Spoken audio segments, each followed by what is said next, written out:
Next level na sina Karil at Yael Yuzon na ikakasal na sa susunod na buwan.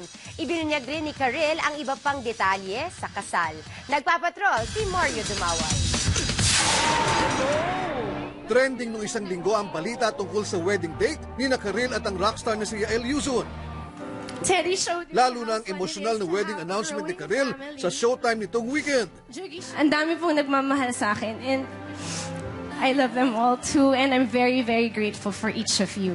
Thank you all for helping me reach the next level. Next month, we wed and the new chapter begins.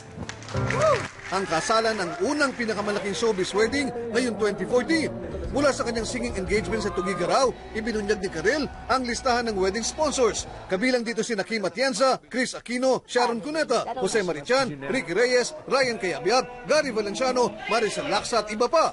Kakantahin naman ng inang si Sasha Padilla ang pagmamahal na walang wakas.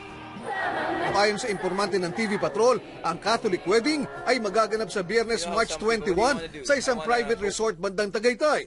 Nag-propose si Yael kay Karil no isang taon, tiempo sa kanilang 3rd anniversary.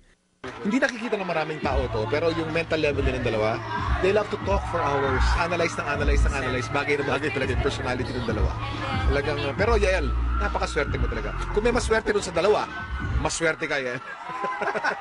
Mabait si Yael, oo. Sobra, at saka close siya sa lahat ng ng Showtime hosts. Para siyang family na rin namin. Kaya nga pinagbabantaan niya ni Billy, ako wag mong lolokohin, manda ka sa amin. Sana magsama sila habang buhay at maging happy forever.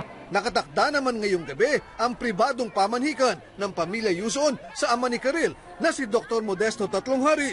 Mario Dumawal, Patrol ng Pilipino.